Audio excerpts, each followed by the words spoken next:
kind of these lines and the different law enforcement agencies that operate within them pose in these collaborations? What kinds of challenges do you face? Just really getting more people involved at a meeting. Instead of having one police department, you need two or three. Yeah. And that's the only obstacle. And luckily, they all get along. Turf battles can be difficult, especially where I mentioned if you're coming down from 7-Eleven until you get to Locust, that's Pleasantville. And then Mount Pleasant won't pick it up until after Locust Avenue. So when Mount Pleasant deploys their personnel, they'll put them there. Meanwhile, Pleasantville may not have anybody available that night, and they're coming all the way down, and they may get some phone calls already up in Pleasantville, and they're not on the same radio frequency because they're different departments, so they don't know that they're having an issue. So that just seems to be something that they're working out amongst themselves.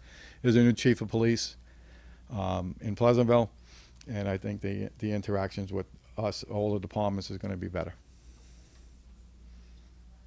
Yes. Now, I remember you saying you had to find funding, so who has final say in regards to the procedures and protocols and things of that nature and funding? It would be I report to the director of finance. I report to a VP for finance. It would come from the financial side and the administrative side. One more question about these stats, because there are lots of categories in which cases have zeros for most years. So I guess the question is, how useful do you feel these statistics are? And useful for whom? I mean, they're a requirement, but do they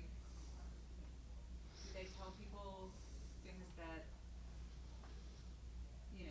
who do you think they're designed for, and what do you think? These are really designed for parents to look at with the seven. It used to be 7 major crimes. As a parent, as a police officer, and as a security person for all these years, there's other things that you want to know about on campus.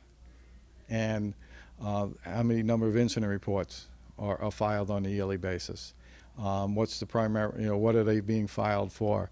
The one thing that I don't have on here, and it is on our website, is the DOE requires us to post how many students were referred for disciplinary actions referring to alcohol and to drugs. There was a big jump from 2014 to 2015 because the way they wanted it reported changed. It used to be how many people were found responsible, and then in 2015 they changed it to how many people were actually referred.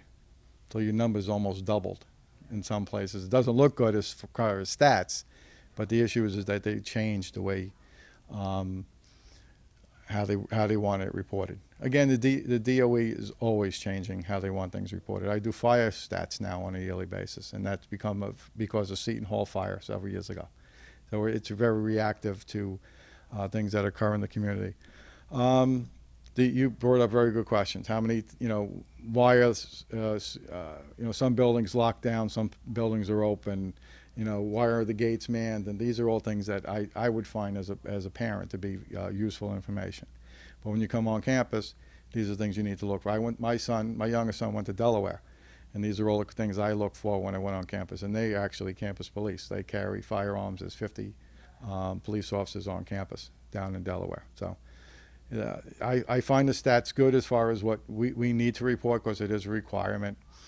But I'm just going to, the top one is aggravated assault. Aggravated assault is usually with an intent to kill with a weapon, things in those lines. But how about a simple assault? 2 people fighting in a parking lot. I think that would be more useful, things in those lines. How many medical cases from the campus that occur on a yearly basis? We do probably 10 medical transports a week in the school for one reason or another. It could be a bee sting, not feeling well, I have a sore throat, I want to go to the hospital, things in those lines. I hurt my shoulder, broke my toe playing something in the gym. You name it, we've had all of it. So those I would find more useful. those sorts of things are reflected in the incident reports? Yes. University-wide, we do about 2,500 incident reports a year.